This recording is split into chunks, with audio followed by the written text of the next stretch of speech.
I invite you to come with me as we turn back time to the early days of the 19th century. We are going back to a time when life moved at a much slower pace at the dawn of the Industrial Revolution. As we slip back, modern conveniences disappear. The airplane, the automobile, and the steam locomotive have yet to be invented. Roads are unpaved country lanes. Trips we measure in minutes and hours now require days and weeks to complete.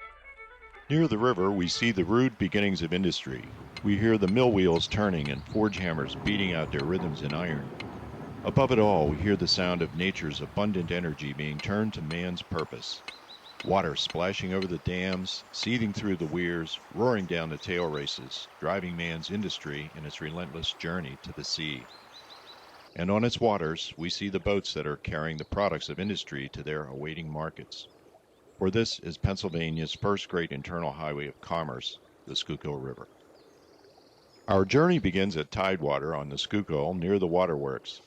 Fairmount, where one day the Art Museum will rise, is now the city's water reservoir. Here was America's longest single-arch wooden bridge. With a clear span of 340 feet, it was known to Philadelphians as the Colossus. It was built by a German immigrant with no formal training. Louis Wernwag was also the founder of Phoenix Iron Company, which lent its name to the settlement we know as Phoenixville. Wernwag's skill was put to its greatest challenge, though, when he took on the work of taming the river with the others who built the Schuylkill Navigation. The Schuylkill had long been navigated by canoe when the first Europeans settled on its banks, but because of its shallows and treacherous falls, large quantities of goods moved downstream only during brief periods of high water, before the canal was built. The dangers to the boatmen were increased by the numerous fishing weirs that were built in the river to trap the shad during their annual migrations. These hazards were boldly faced by the boatmen who muscled their slender craft through floodwater, loaded to the gunwales with grain and goods. Josiah White, the ingenious Philadelphia Quaker, built a dam in the first operating locks at East Falls, offering safe passage around the obstacle, and proving to the skeptics that the Schuylkill could be tamed for navigation. His pioneering efforts at Falls of the Schuylkill paved the way for a much grander scheme to improve the river all the way to its headwaters, 108 miles inland. This stream, whose early proponent was none other than Benjamin Franklin, was sought by the merchants of Philadelphia who saw the rich interior lands then being settled as a source of future commerce and wealth. A charter was granted by the state legislature in 1815 to incorporate the president, managers, and company of the Schuylkill Navigation, giving them permission to construct a lock navigation from the foot of Callow Hill Street in Philadelphia to the mouth of Mill Creek in present-day Schuylkill County. Work began soon after on what was to become the state's first major engineering work on such a scale to be put into operation. Construction took nearly 10 years, continuing through much adversity. Through floods, epidemics, and short capital, they doggedly persevered until it was accomplished. When it was finished, people gathered at the locks to watch the endless parade of boats locking through with their cargoes, or they boarded packet boats like this to travel upon the canal and see its wonders firsthand. These boats were named Lady of the Lake, Comet, and the Planet, offering trips between Philadelphia and Reading. The fare was advertised at $2.50, including meals. Horse-drawn packet boats clipped along at maximum speeds of 4 to 5 miles an hour, punctuated with stops for lockage. A boat could be put through a lock in 5 to 8 minutes, but delays were a frustration almost from the beginning due to the burgeoning traffic on the canal. It was soon recognized that enlargement of the canal would be necessary. Through the 1830s, locks were doubled and channels deepened to increase carrying capacity of the canal. Anthracite coal was the canal's primary article of trade from the beginning, and tonnage increased dramatically through this period.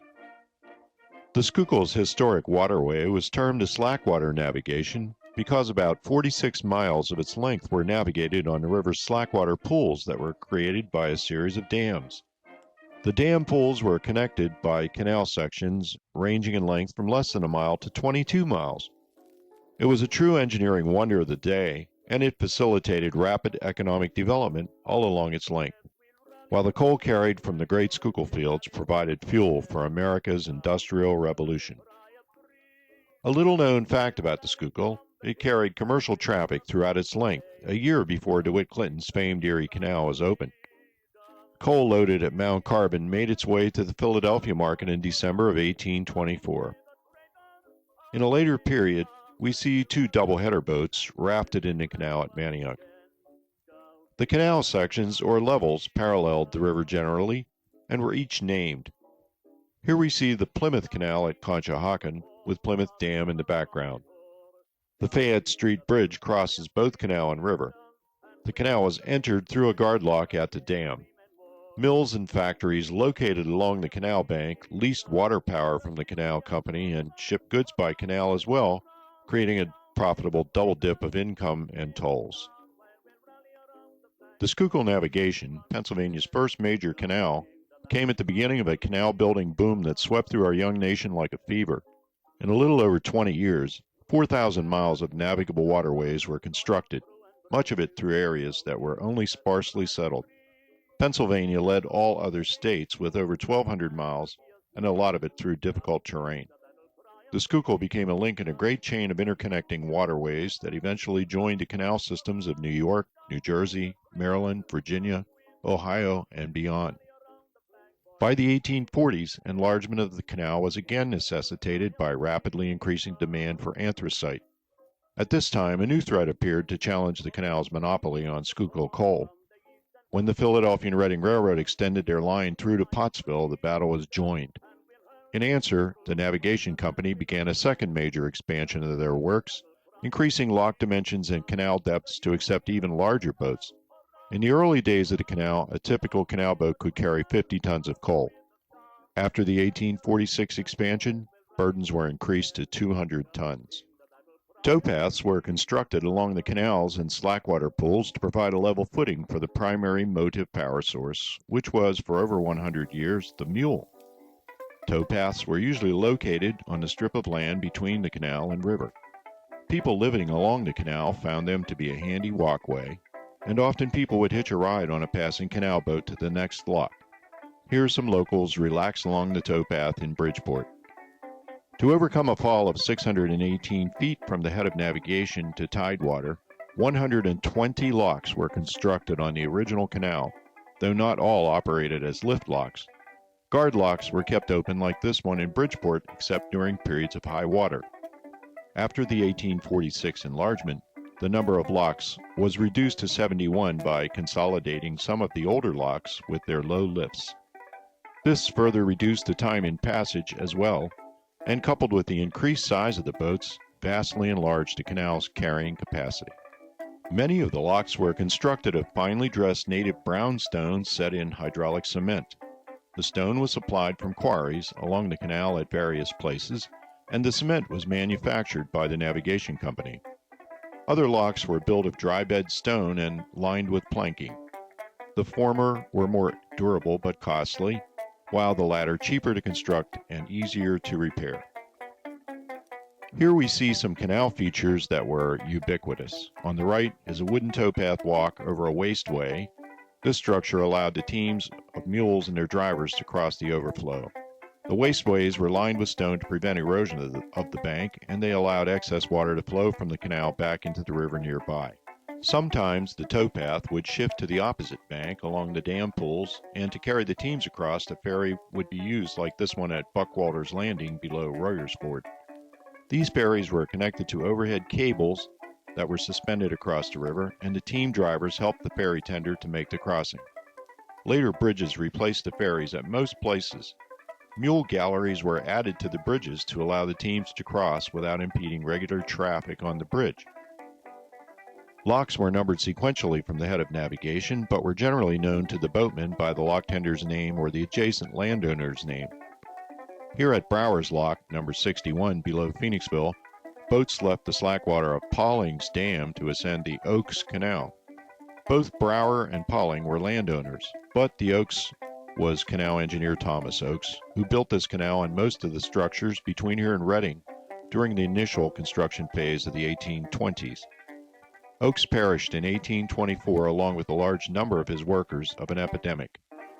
His name was subsequently given to this still existing canal reach to honor his dedicated service. Above the lock we encounter a boat heavily laden with coal bound out of Schuylkill Haven for New York City by way of the canal to Philadelphia, the Delaware River to Bordentown, and the Delaware and Raritan Canal through New Jersey to Raritan Bay. Steam tugs assisted by towing shots of canal boats up the Delaware and again across Raritan Bay to New York. A large number of boats were engaged in hauling through to New York and were equipped with watertight hatches to make them more seaworthy. In the 1850s, boat captains competed for company prize money offered for the fastest round trip. Many trips were completed in less than a week. The competition for prize money was also blamed for the rough and tumble tactics employed by the boatmen on the canal. Some of the boatmen were reputed bullies who used intimidation to gain passage through the locks on a priority basis. Many fights occurred on the canal between competing boat crews. Those living along the waterway generally took a dim view of the boatmen, regarding them as brawling rowdies and a class apart, though this characterization was certainly not true in the main. Captain Duffert, seated here on the cabin top of his boat near Reading, looks very relaxed and in a gentle mood. In fact, many families boated on the canal, women and children helping to run the boat, and all living aboard during the season, usually March to December, somehow content in the tiny cabin. Fortunately, there was plenty of deck on these boats, and then close at hand was the tow path. This photo is from the Lehigh Canal, but is a typical scene with a canal wife cooking up a meal on the deck while underway. All along the canal, the lock tenders' families did a lot to supply the boatmen with fresh baked bread, eggs, milk, and produce, which they sold for profit. No boatman could resist the smell of bread baking in the lockhouse kitchen, nor could they miss the chance to get a look and a smile from a pretty lock tender's daughter. After the final enlargement of the canal, boats measured 100 feet in overall length, with a beam of 17.5 feet and a draft of 6 feet when fully loaded. Carrying capacity or burden was in the 180 to 200 ton range for most boats then operating. The maximum burden ever recorded on the Schuylkill Navigation was 213 tons of anthracite carried by the Pilgrim of Schuylkill Haven in 1860. Here we see the Bruce at a later time near the end of her working days. Many boats like this were built in the Warner Yards at Schuylkill Haven, one of the biggest boat yards on the canal. But there were boat building and repair yards at many places along the old canal. On the neighboring Lehigh River, Josiah White, of the Falls of Schuylkill fame, built a competing canal to tap the anthracite trade in this watershed. The plan he developed was a great work with locks even larger than the Schuylkills, as he foresaw the burgeoning coal trade at a very early time. Here boats are being drawn on the Lehigh Canal. The carrying capacity of White's Canal was limited, though, by the small locks built by the state of Pennsylvania on the Delaware Division Canal, through which the Lehigh boats had to pass to reach Philadelphia. Likewise, the water-powered planes on the Morris Canal, which connected the Lehigh with the New York market, were a limiting factor. Here is a unique comparison of the two competitors' boat stock in an old photo taken near the riverfront in Philadelphia. The Lehigh chunkers in the left of center are loaded, while the Schuylkill boat on the right is empty and riding high in the water. The well-worn towpath along the Oaks Canal at Montclair, or Quincyville as it was then known, bears evidence of the heavy usage it received. During the peak tonnage year of 1859, more than 1,400 boats plied the canal, carrying a total of 1.7 million tons of goods, of which 1.4 million tons was anthracite. During this period, Schuylkill Navigation President Frederick Fraley reached an agreement with his old competitor, the Reading Railroad, to apportion coal shipments between the canal and the railroad. Their feuding ended and a degree of prosperity resulted for both enterprises. Since most of the tonnage hauled on the Schuylkill was coal descending the navigation, boats generally returned light, like these two riding high in the water at Lock 60. A small percentage of the total tonnage was ascending, though: clay for the brickworks, limestone and burnt lime for agriculture, and iron for the foundries were backhauled, which helped to improve the ledger for boat captains. Another view of the lock chamber at Black Rock Dam shows the towpath bridge that allowed teams to cross from the island towpath along the Oaks Canal to the slackwater towpath above the dam. The chamber walls have been given a coat of whitewash to aid the boatmen in night navigation. Boats were also equipped with a coal oil lantern called a nighthawker, which was mounted on a post up forward at night to light the towpath bank. The Canal Company operated several steam vessels on the canal for dredging and general repair work. The mud diggers, as they were called by the boatmen, were a necessary item. After 1850, silt from the coal washeries operating upstream began to clog the channels, making navigation difficult. At one time, 5 dredges were operating more or less continuously. As the problem became more acute, the section of canal above Schuylkill Haven had to be abandoned due to siltation. Here we see wreck boat number 2 raising steam. It was employed in various tasks along the canal. One of them was raising sunken canal boats. For this purpose, it was equipped with a diving suit and a large-capacity steam-driven pump to expel water from leaking boats. Navigation had its hazards, including a notorious gang of river pirates known as the Schuylkill Rangers, who preyed on the unwary canalers. Judging by newspaper accounts of their misdeeds, the Rangers specialized in robbing, murdering, and hijacking cargoes. These canoeists near Spring City seem rather carefree, though, as they pose for pictures along the old Vincent Canal. The Rangers grew bolder in crime and eventually proved their undoing when they attempted to hold the town of Schuylkill Haven for ransom one dark night. The town's residents turned out with their own guns and trapped the Rangers on a covered bridge when they attempted to escape. Those who lived through the hail of bullets were brought to quick justice, and the canal was made safe once more for other pursuits, as this caption would indicate on the Vincent Canal. Ice skating was another popular winter pastime along the canal.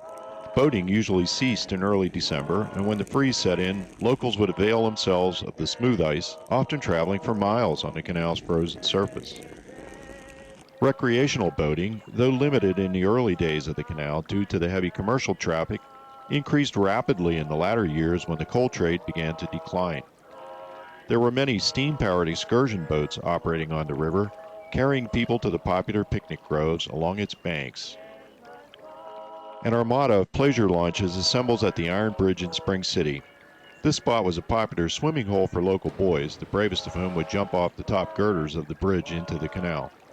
Of course, swimming in the canal was prohibited, but when the officials weren't looking, boys would be boys. Beyond the mill dam, the towpath was a favorite lair of card sharps and lovers. Those wishing to engage in some illicit sport would often find the ideal spot along a lonely stretch of the canal towpath. Above Vincent Dam, canoeists paddle by the Girard Canal outlet lock near Parker Ford. Here is an interesting photo showing the 3 consecutive roads of commerce. To the right is the Schuylkill River, then the Girard Canal and its towpath, and in the foreground is the Pennsylvania Railroad Schuylkill Valley line.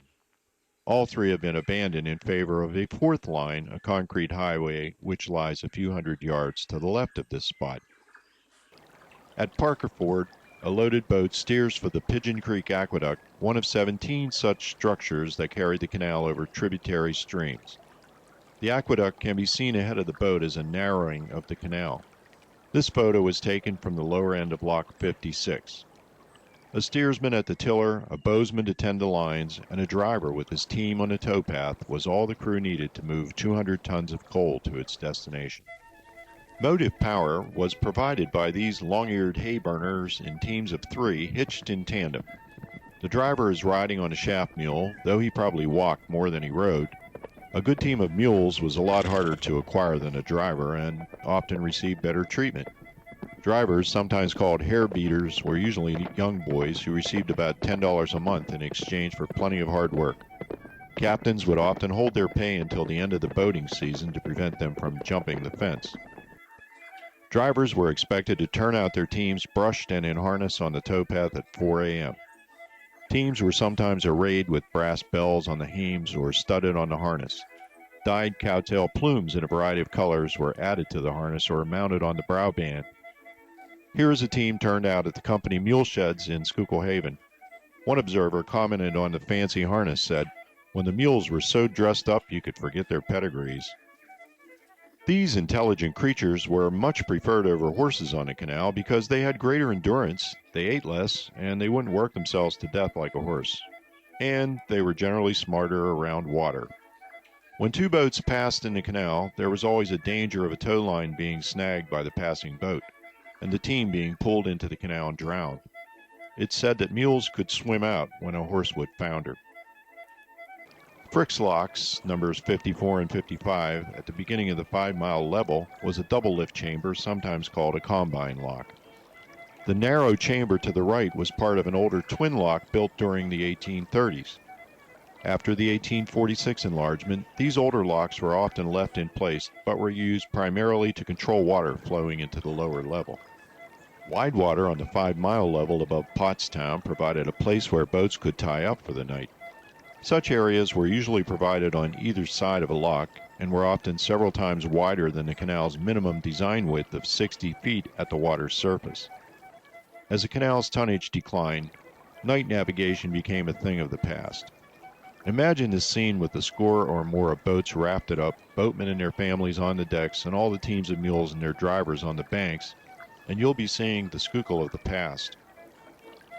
Down the towpath a ways, we come to a farm bridge. Every farmer worth his salt whose property was traversed by the canal claimed the lower river fields and insisted the navigation company build him a bridge. Most were of wood on stone foundations, and when they sagged, as wood will do in time, they became a hazard to navigation. So the navigation company had to inspect and repair these bridges and all the other wooden and stone structures along its length continuously. Damaged lock gates had to be replaced immediately. Dams had to be maintained. Each section of the canal had a maintenance scow like this one at Fairmount Dam in Philadelphia. The carpenter gang, turned out in their Sunday best, sits atop their floating workshop and bunkhouse near Reading. Gangs of workmen labored all along the canal and were augmented by the extensive canal shops in Reading, where lock gates were built and wicket gear was cast in their foundry. The canal was a major employer in its heyday. Here we see the magnificent combine locks at Laurel Hill, with a total lift of 24 feet. These massive stone structures with their timber miter gates were well engineered and skillfully built. The combine replaced the original 3-lock staircase that occupied this spot in the 1820s and 1830s. The original locks on the Schuylkill Navigation had an average lift of 8 feet. Improved lock designs increased the average lift to 12 feet after 1846. This reduced the number of locks required to overcome the same fall of 618 feet. Laurel locks, numbers 52 and 53, viewed from above.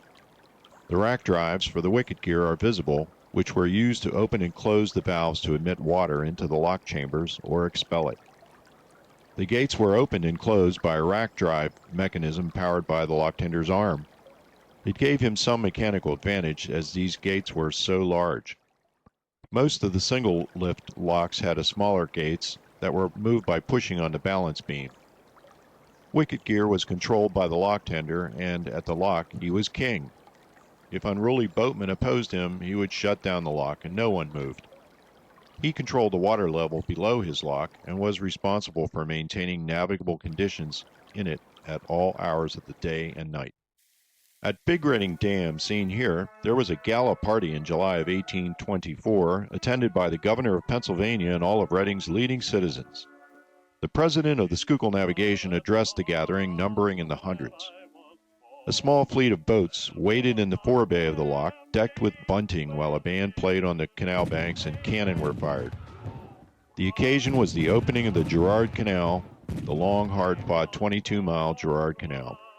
It was named in this ceremony after the man who financed it and pulled the young navigation company out of the mud, Stephen Girard.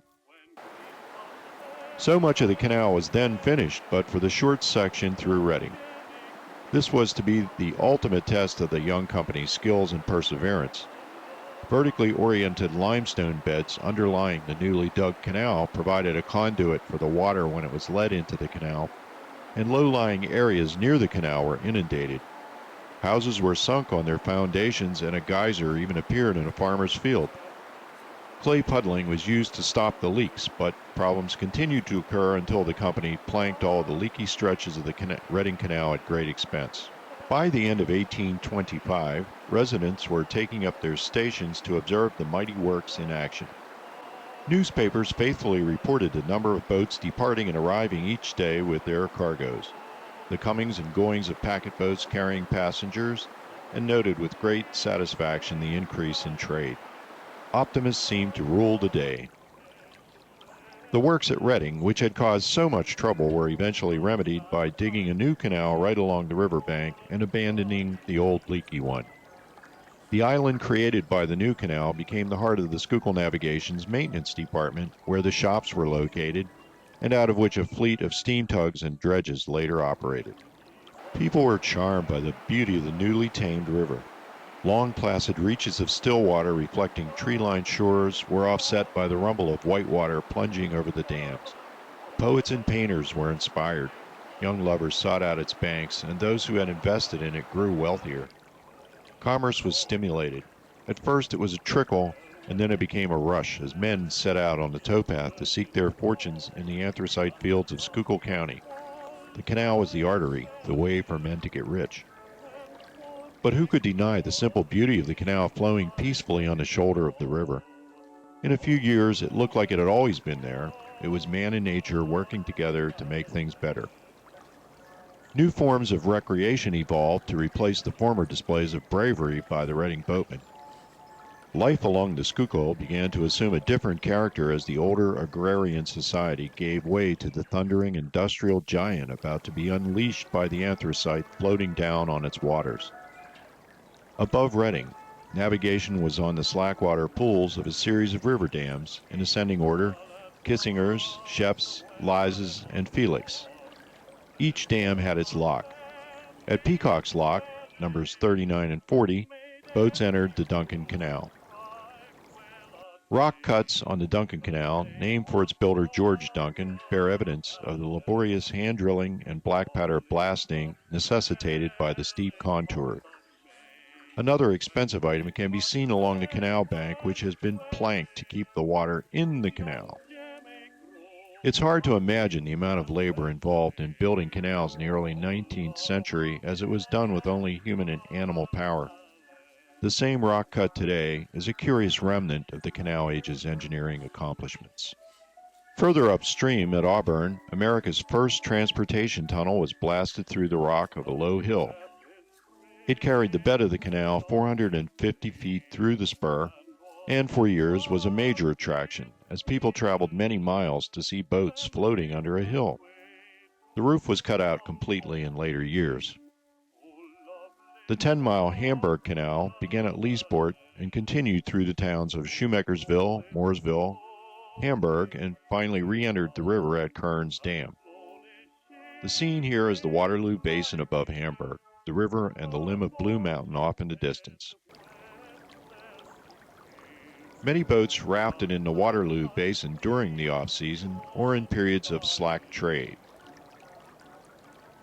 A change bridge, also called a winding bridge, at the stop gate near Kearns Dam allowed the teams to cross over without unhitching the tow line. The Schuylkill Navigation's highest dam was at Blue Mountain, with an elevation of 30 feet. It was located a short distance below Port Clinton. Like all the other dams on the river, it was built of timber cribbing pinned with iron to the bedrock and filled with stone. The surface of the dam was planked with timber, and sluice gates were installed in the dam which could be drawn to allow maintenance work and flushing out silt from behind the dam. A pair of boats enter Blue Mountain locks, numbers 28 and 29. These particular double boats came off the old Pennsylvania Canal when its main line closed down. Double boats were fastened together and pulled by one team, but could be taken through the locks separately. On deck, the bowsman is snubbing his line on a cleat, while the young boy may be fetching a pail of oats for the mules. The boatman's choice coal stove is smoking away, and breakfast may be in the offing. A long view of the coal loading docks at Port Clinton shows the interface of canal and railroad. The canal was actually linked to early railroad development in the mining region, which served to bring coal from the mines to the canal. In the early days, the coal cars were horse-drawn, but later the first steam locomotives were hauled up to the mine roads by canal boat. In the 1830s, when steam railroading was in its infancy, locomotives were rather crude affairs that often broke down or exploded and received much bad press. They didn't travel much faster than a horse at the trot, and their carrying capacity was very limited. One or two canal boats could carry as much coal as a train of cars, and at less expense. Until the Reading built its line, railroads were used primarily for the short run from mine mouth to canal loading docks. As steam locomotive designs improved, so did their ability to compete with the canal. At Port Clinton, engine number 1204 of the Little Schuylkill and Tamaqua Railroad shifts a string of coal cars on the loading dock. Coal was fed by a chute into the cargo hold. This boat is nearly loaded, as the boatmen are replacing the hatches forward while the aft compartment is finished. Finally, we arrive in Schuylkill Haven in the heart of the anthracite mining region, once a busy port and queen of the river, as her citizens like to say. The extensive docks at Schuylkill Haven were a scene of intense activity with over a mile of landings served by the mine railroads. Together, these landings were capable of shipping over 1 million tons of coal annually. The banks were lined with boats waiting for orders to load at the docks.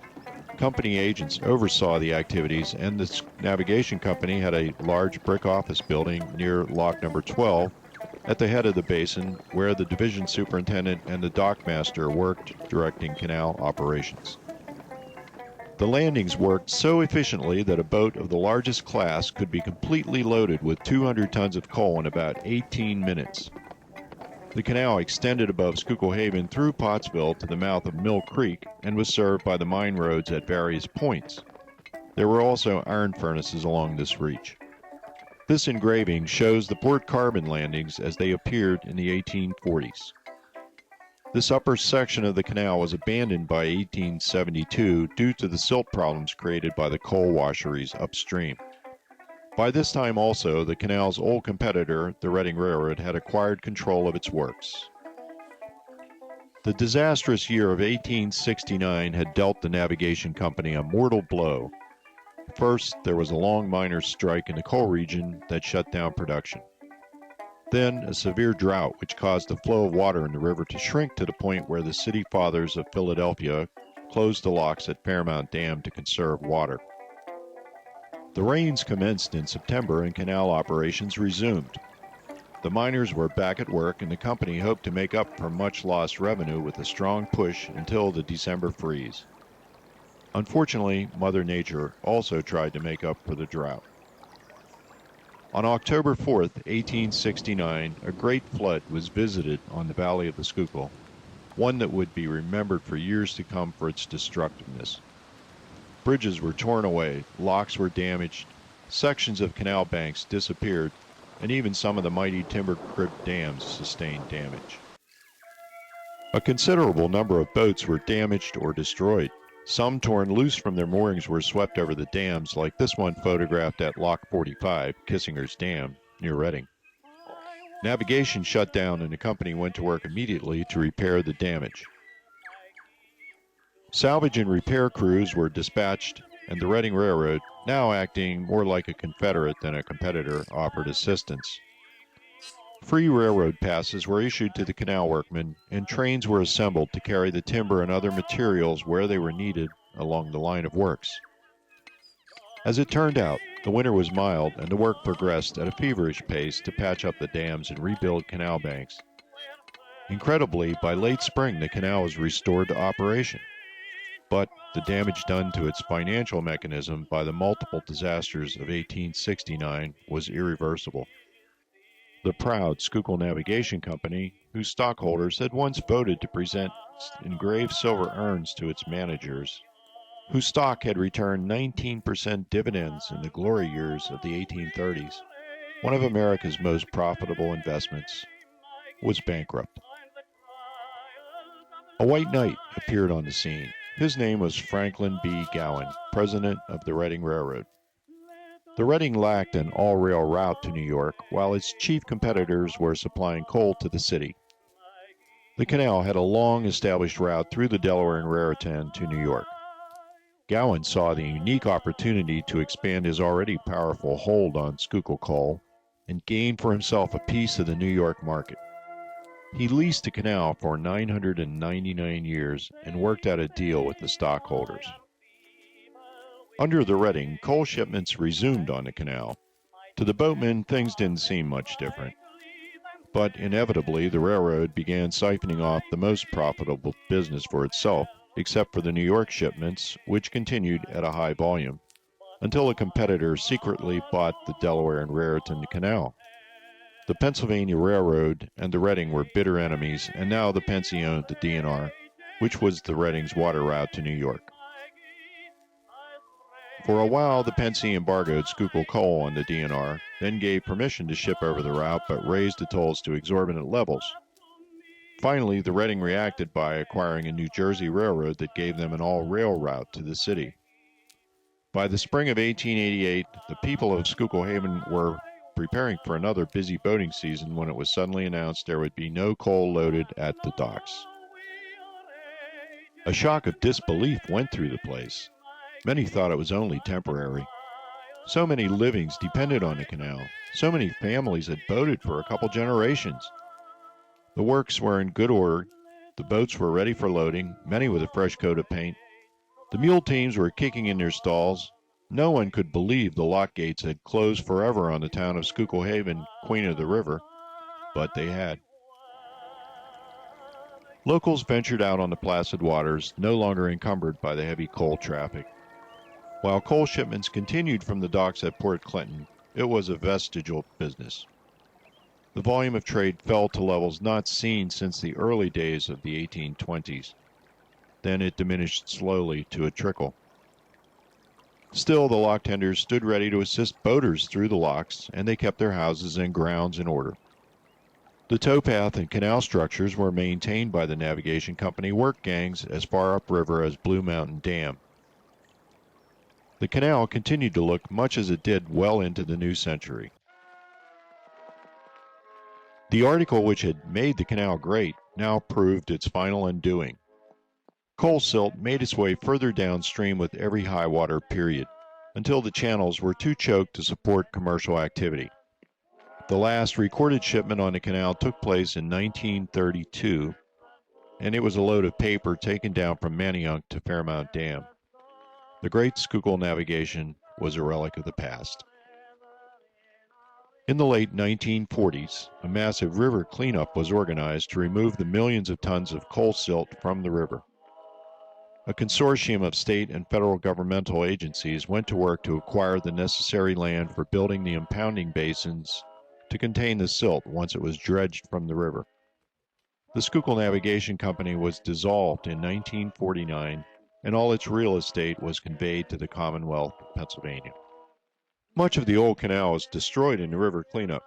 Dams were removed, locks were gutted of their gates or filled, and towpath bridges were pulled down.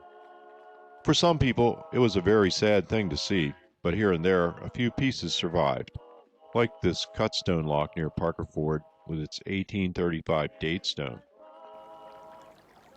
The Oaks Canal still flows intact through the town of Montclair, just as it has for 186 years. The local government, recognizing its historic and recreational value, have taken it and made it into a park where people can enjoy its placid beauty. A section of the canal at Manayunk is also maintained and cherished by the local community, where it helped galvanize the revitalization of the town's waterfront business district. In the village of Gibraltar, the Stone Arch Aqueduct over Allegheny Creek was preserved by the county, with much support from the local community and help from the Schuylkill River Greenway Association. Once in danger of collapse, the aqueduct was stabilized and rehabilitated and is now the centerpiece of a small county park. It is a suitable monument to the energy, vision, and skill of a former age. Most of the canal remnants can be found in the wild river margins, abandoned to nature and largely forgotten, like here at Towers Lock near Vincent Dam. These pieces of the old waterway lie hidden, and like buried treasure, they invite you to find them, to admire the stonemason's skill, and wonder at how the progress of an age could be so quickly swallowed up. They furrow your brow with questions and inspire awe at their dimensions. What an amazing piece of work this was in its time. Beside these remnants, the Schuylkill Navigation exists today only as printed words and memories in the minds of our elder citizens who remember the canal. Hazy childhood memories, perhaps, of swimming in the loch so long ago, or of a story told about an ancestor who once piloted a boat or drove a team or tended a lock on the Schuylkill Canal. Today, shiny black mules and bell-studded harness no longer strain at the tow rope, and barefoot boys don't walk the towpath behind them. Hard-muscled boatmen don't blow the horn to warn the lock tender, and water doesn't rush through the wickets in answer. Their way of life has vanished beneath the tide of time. Only their fading and distant echoes are heard in the valley of the Schuylkill.